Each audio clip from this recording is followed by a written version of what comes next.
Hello everyone, welcome to my channel. तो बिना किसी देरी के शुरू करते हैं इस ड्रामा का हिंदी एक्सप्लेनेशन का एपिसोड 12। एपिसोड की स्टार्टिंग में हम एक रोमांटिक सा सीन देखते हैं जहां पर जियोंग बताती है रेंचो को कि तुमने खबरदार किसी को बाहर बताने की कोशिश की कि मैंने तुम्हें बुली किया है, जिसके बाद तुम देख लेना इससे भी ज़्यादा बुरा कर सकती हूँ। बेचारा रेंचो तो बहुत ही ज़्यादा डर रहा था कि जैसे कि लड़की वो नहीं बल्कि ये है और उसकी इज्जत को तो जियोंग से खतरा हो। और फिर तभी दिखाते हैं कि जियोंग ने उसका कॉलर पकड़ा हुआ है और तभी उसकी नींद खुलती है तो उसने एक्चुअल में साहू का कॉलर पकड़ा हुआ होता है, जिसपे वो बोलती है तुम पागल तो नहीं हो गई हो, मैं तो बस तुम्हारा ब्लैंकेट ठीक कर रही थी पर तुमने तो मेरी शर्ट ही पकड़ ली। से कल रात के तुम्हारे कांड की वजह से तो मैं पहले से ही एम्बेरस हूँ और जब भी तुम ड्रिंक करती हो तो बहुत कुछ उल्टा पुल्टा कर देती हो। तभी जियोंग को याद आता है कि कल रात को तो वो रेंचो के साथ थी, पिछली बार जब ड्रिंक किया था तो उसने तो उसे पटाने की बात कही थी, इस पर पता नहीं उसने क्या कर दिया होगा। शाओ ने बताया तुम्हें छोड़ने के लिए गार्ड आंटी आई थी और तुम उनके साथ भी अजीब अजीब सी हरकतें कर रही थी जो मुझे बताने में भी शर्मा रही है। जिसके बाद जियोंग जाती है गार्ड आंटी के पास कल रात की सारी सच्चाई उगलवाने के लिए, क्योंकि उसे कुछ भी याद नहीं था, इसलिए मसाज करने के बहाने पूछती है कि कल रात को क्या हुआ था। उन्होंने बताया कि तुमने रेंचो की शर्ट उतार दी थी और उसके पास से तो आना भी नहीं चाह रही थी, वो तो शुक्र मनाओ कि वो रेंचो था कोई और नहीं। और उस बेचारे ने तो ये बात मुझे किसी को बताने से भी मना कर दिया था और आगे से खबरदार जो तुमने ड्रिंक की तो। एंड देन नेक्स्ट सीन में हमें रेंचो को दिखाते हैं जहाँ पर सूज को समझा रहा था कि ऐसा ना हो कि तुम उसके टीचर ही बनकर रह जाओ और जियोंग को कोई और ही उठा ले जाए। नेक्स्ट सीन में हमें जियोंग को दिखाते हैं जिसे तो बहुत ही ज्यादा एम्बेरसमेंट हो रही थी, उसने ऐसा काम ही जो किया था रेंचो का शर्ट उतरवा के। तभी एक कोवर्कर ने बताया कि रेंचो तो अभी तक यहाँ पर नहीं आया पर तुम चाहो तो यहाँ पर बैठकर उसको वेट कर सकती हो। फिर जियोंग बैठकर वेट करने लग जाती है, तभी सभी लोग उसको घूर घूर के देख रहे होते हैं, इससे तो उसको और भी ज्यादा एम्बेरसमेंट फील होता है और फिर उठ के जाने लगती है। और तभी वहाँ पर रेंचो भी आ जाता है। इससे पहले कि जियोंग उसको सॉरी बोलती, रेंचो ही उसको सॉरी बोल देता है और कहता है कि तुम मेरी ही वजह से ड्रंक हो गई थी। फिर एक दूसरे को माफ कर देने के बाद रेंचो ने बताया कि मेरे कोवर्कर तुमसे हेल्प मांगना चाहते हैं और वो हेल्प ये थी कि उन्हें न्यू प्रेजेंट फंक्शंस के लिए ड्रेस अप होना था, जो कि उनको बिल्कुल भी समझ नहीं आ रहा था कि किस तरह के कपड़े ले। नेक्स्ट सीन में हमें सू को दिखाया जाता है जहां उसकी पूरी जिम्मेदारी रोबोट इची को दे दी गई थी और वो भी उसे फॉलो कर रहा था लंगड़ाते हुए। तभी साहू से नजर आ जाती है और फिर जैसे ही उसे आवाज देती है तो वो उसे देखकर डर जाता है और सोचता है कि 5 दिनों से तो मैंने नहाया नहीं है, अगर वो मेरे पास आ गई और स्मेल आ गई तो बहुत ही ज्यादा बुरा होगा।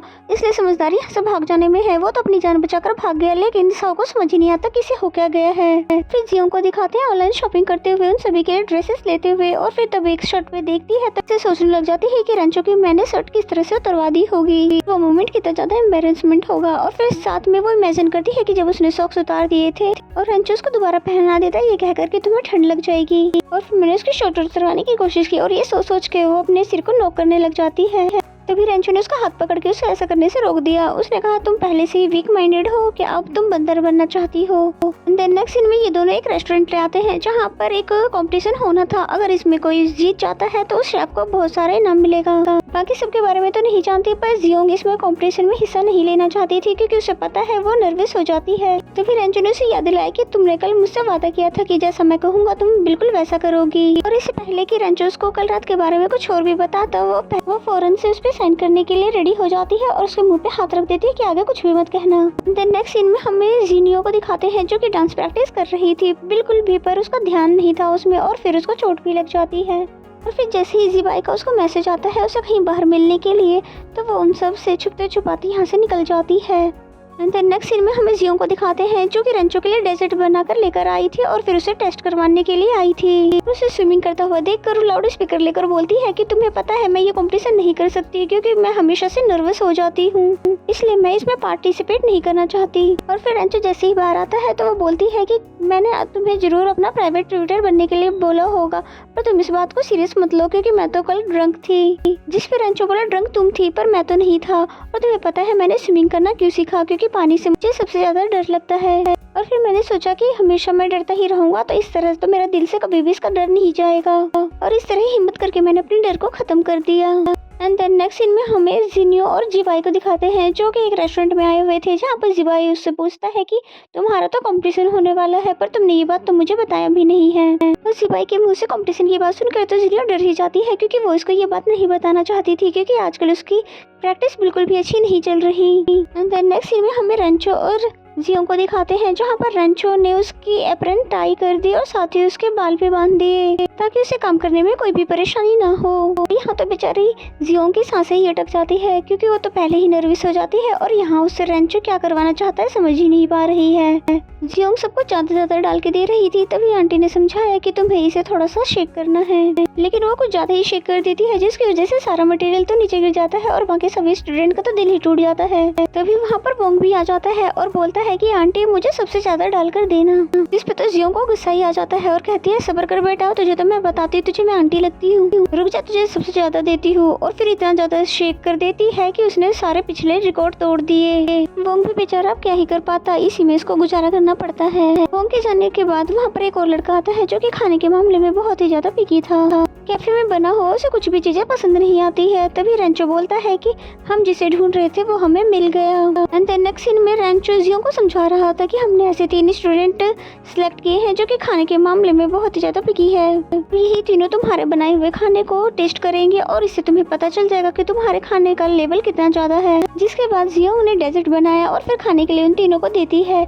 पर जैसे ही वो रिजल्ट आउट होने वाला था उससे पहले ही जियोंग बहुत ही ज्यादा नर्वस होने लग जाती है और वो जिस तरह से घबरा रही थी रेंचो वो देख रहा था।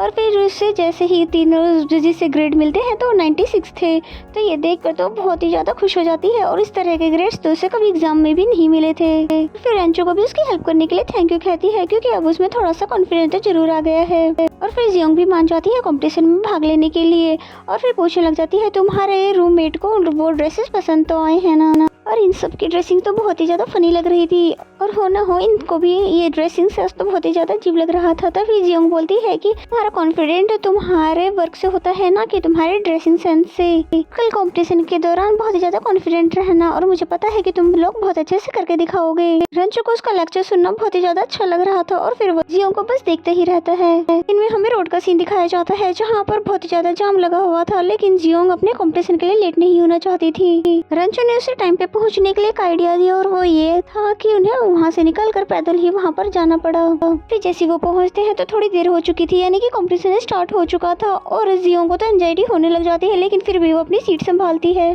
तभी एक एग ऑफिसर का हाथ से गिरने ही वाला था, तभी रेंचो टाइम पर आकर उसे रोक लेता है और फिर बताता है कि कंपटीशन में असिस्टेंट को लाना अलाउ है, इसलिए मैं तुम्हारा असिस्टेंट बनकर आया हूँ। और फिर दोनों बेकिंग करना शुरू कर देते हैं और एक अच्छे से डेजर्ट को बना भी लेते हैं। और फिर थोड़ी ही देर में इनकी डिशेस को चेक किया जाता है, लेकिन अनफॉर्चुनेटली यहाँ पर जियोंग फर्स्ट पोजीशन नहीं ले पाती, जिस पे जियोंग को तो बहुत ही ज्यादा मायूसी होती है। लेकिन रेंचो से समझाता है तुम्हें नहीं लगता कि तुम ये कॉम्पिटिशन जीत चुकी हो, और उसकी बातें सुनकर तो वो उसको ड्रंक लगता है। लेकिन जैसे ही रेंचो ने क्लियर किया कि इस बार देखो तुम नर्वस नहीं हुई, तो ये बात तो उसको भी अपनी विक्ट्री लगती है। फिर जियोंग ने शर्ट उतारने वाला इंसिडेंट पूछा, जिस पे रेंचो ने बताया कि तुमने तो मेरी व्हाइट शर्ट सिर्फ इसलिए उतरवाई थी ताकि तुम उसे पहन सको सर्जरी करने के लिए। और जब गार्ड आंटी उसे लेने के लिए आई तो वो नहीं जाना चाहती थी क्योंकि वो सर्जरी को बीच में नहीं छोड़ना चाहती थी। और ये जानने के बाद जियोंग कहती है कि ये तो इतना भी ज्यादा एम्बैरेसिंग नहीं था जितना कि मैं सोच रही थी। फिर नेक्स्ट सीन में हमें साहू को दिखाते हैं जो कि सू को मैसेज करके उसका हालचाल पूछ रही थी। सू भी उसके मैसेजेस का जल्दी रिप्लाई दे रहा था और इसका ये मतलब हुआ कि सू भी साहू को डिसलाइक नहीं करता। अगर डिसलाइक नहीं करता उस समय तो जान छुड़ा के क्यों भागा था। यही परेशानी साहू को खाई जा रही थी। और नेक्स्ट सीन में हमें जियोंग को दिखाते हैं जिस रेंचो ने कॉल करके बताया कि उसने वो ओवन ऑर्डर करवा लिया जिसके लिए उसने कंपटीशन में पार्टिसिपेट किया था। और इसी सीन के साथ ये एपिसोड यहीं पे खत्म हो जाता है। तो मिलते हैं नेक्स्ट एपिसोड में, तब तक के लिए bye bye and take care.